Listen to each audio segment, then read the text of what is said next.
M.M Out There, over there, everywhere, all over the place. In this case, right here. Part 2 of a conversation and a debate with the Apostle William Royce Canterbury. And here he comes now, once again. Yes, sir. How are you doing? Yeah, doing great. Yeah, we're ready for part 2. Yes, sir. No doubt. We were talking about some of the ills that are actually troubling the world today. And I always think, you may have a different view to me, that the USA is the protagonist of most of these, or all of these things. I think that every part of trouble that's in the world today is caused by the United States. As an example, the recent what's going on in Syria right now with Turkey. They're the cause of it.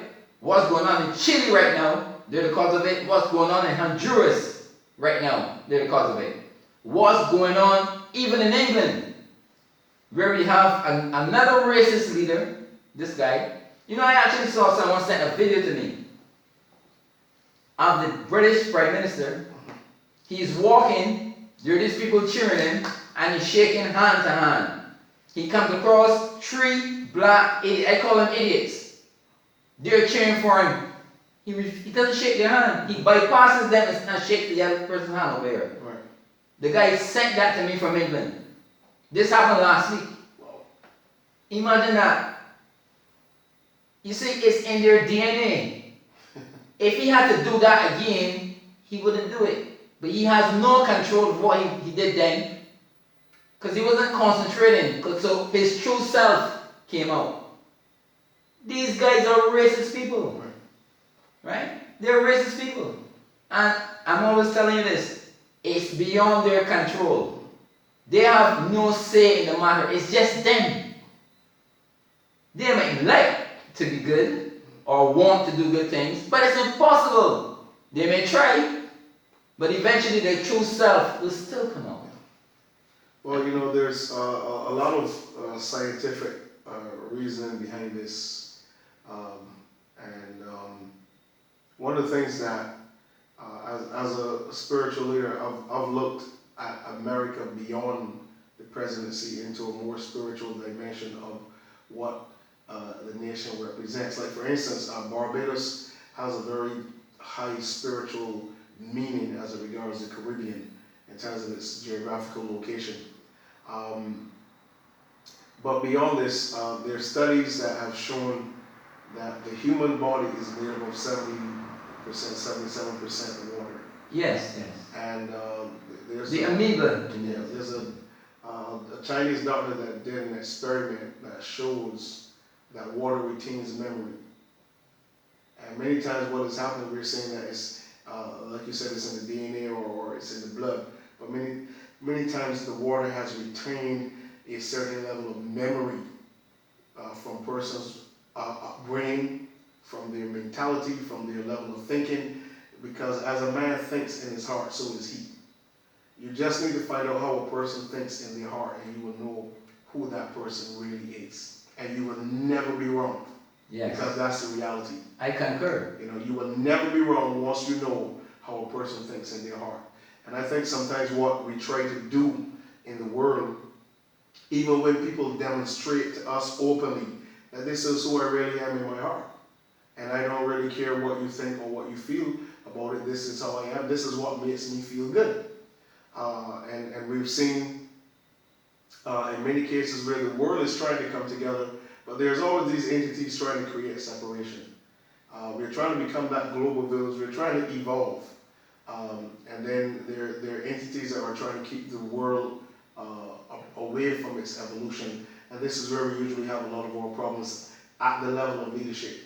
And I think I shared this with you before. Within our world, there are at least 10 population levels. Yeah. And I shared that with you before. Again, although we missed it the last time. Population 1 level is the level of individuals who they abuse knowledge, they abuse wisdom, and but many times, many of them are very intellectually brilliant.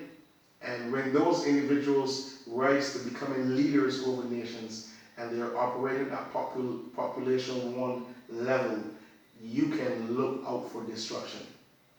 Would Hitler be an example, Yeah, you can look out for destruction. Mussolini? Yeah, look at nations. Look at nations where they're filled with all type of resources, but look at the people. Okay, they will never move their people forward. They will only move a certain section. You're looking at a level of individuals right now in the world that, with the touch of a button, they can annihilate billions of people. Can we afford, as a world trying to make progress, to have this or these type of individuals actually at the head of nations? Certainly not. Come on. Certainly Think not. about it. You're spending billions of dollars on a jet fighter. You're spending billions of dollars on on atomic bombs and nuclear bombs and nuclear arsenal. You're looking at building your army, your navy, whatever bigger. You're testing a bomb there in North Korea that goes just a few hundred meters up, then explodes or turns around, comes back to the earth. Now you've got to spend billions of dollars again to build a new one, and your people are hungry and suffering and dying. Are you serious? Can we afford to have this type of, say, level 1 humanity is the most dangerous and deadly forms, and whenever those forms assume leadership, you can never bet you're heading directly for trouble. And it's amazing that people can't actually see that. Or can they see it and they go along with it, they like it, they praise it. I can't get this thing figured out at all. And I've spent hours trying to actually, seriously, this thing goes through my mind. I can't get it figured out. Why do they do this? What drives them to this extent of cruelty and destruction? Well, that goes back to, what Martin Luther King said in his famous speech, that he was looking for a day when a man is not judged by the color of his skin, but by the content of his character. He said he's looking for that day. A day where little black boys and little white boys and little black girls and little white girls and Hispanic and Chinese and Italian and whoever, can play and interact and love each other without a problem.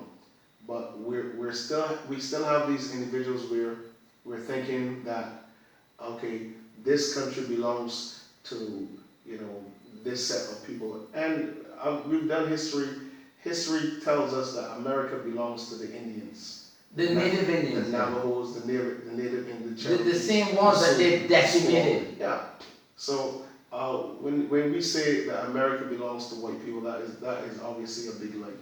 And this is what we have to understand again as we seek to bring our countries and our people closer together and create that global city, that global metropolis, where our people understand that we can move together, we can move forward together, we can create a better world together. England, for instance, Great Britain, they used the people from the Caribbean to build their cities, and after they became established, they're trying to get them out. They want them out. I mean, that's well known. The United States, the same thing. The same thing. People made a lot of fuss when the prince, it's Harry it was, that married Meghan, because she had a colored blood in him. There's nothing special about that. He is honored to have married her. Well, let me jump right in here. You have to understand that royalty has protocols, okay? There's no way that marriage would have taken place except for the love that they obviously have for each other. But blood is traceable. Ancestry.com can trace your ancestry line to wherever it started. And as long as there is a trace of royalty in her blood, she's legitimately set and given the opportunity to marry him. And they would have checked that out. Would have been checked out. That's how royalty operates. So they, the media can talk whatever they like because they know that the majority of people in the world, they do not understand these things. Okay? They do not really know these things, so they can talk, and because propaganda sells. To put what he said in plain words, he would not have been allowed to marry what they call a commoner. Of course not. Of course not. A so commoner. that tells us that once her bloodline was checked out, she is actually from a line. There are many black people in the Caribbean whose lineage. Listen, I was talking to a gentleman, and I'm going to say this very quickly, black guy here in Barbados.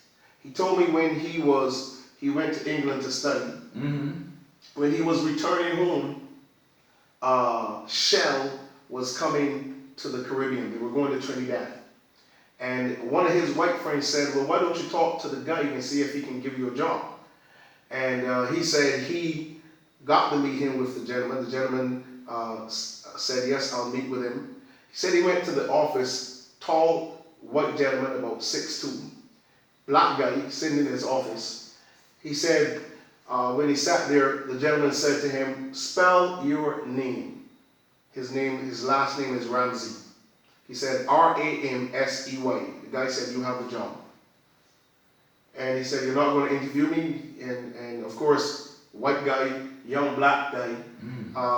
He says the white guy looked across the desk and said to him, I am a Fitzgerald. The Ramseys are of my clan. Clan. Said it doesn't matter whether you're white or black. If you had said Ramsay, you would not have gotten the job. The Ramsay, that Ramsay, they are Welches. He says Ramsey are Scottish. You are of my clan and you have the job. No questions asked. Amazing.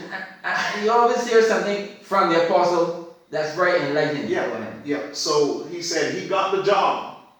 No questions asked. He says, you have the job. You are of my clan. He told him, whether you are black or white, as long as you are Rasmey, he says, part of my blood is in you. You have the job. That's it. And that's what I'm talking about. Yeah. We're missing the point when it comes to what should be happening in the earth realm. Missing the point. Yeah. Apostle, it's very much near to the end. Yes, and I don't want to get into something else because we'll go over time. Yep.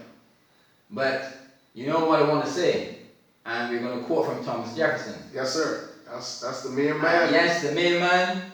When the people fear the government, there is tyranny. That's right. But when the government fears the people, there is liberty or freedom. Mm-hmm. And as I said before, you will hear that incessantly on M.M Out There. Good point. And with that, I'm saying M.M Out There, over there, everywhere, all over the place. We've had a very, very scintillating half hour. This is the second part. And we're very much looking forward to be here again. Yes, sir. Next time. Just for you. And I appreciate all the comments that I've been getting. Good and bad. Right? And especially that one from GNR. Right? That's the one from England. That's right. Awesome. Start, right? And your blog is affecting people, and I'm happy to have you sit, each week. I really appreciate the fact that you would have me on your blog each week like this. yes. Opportunity to talk and share. And I'm really thankful to your viewers for the support. Yes. Whether it's a negative support or negative or not, the comments mean a lot to me. Of course, it has to be. Whether negative or good, it means that they're watching it. Because you will have to be watching it to make a negative response to it. So that's also incredible. So Apostle, I want to thank you for being here. Appreciate Once again, M.M Out There, over there, everywhere, all over the place saying, that's it for now. Let's make our exit. Yes, sir. Thank you, sir.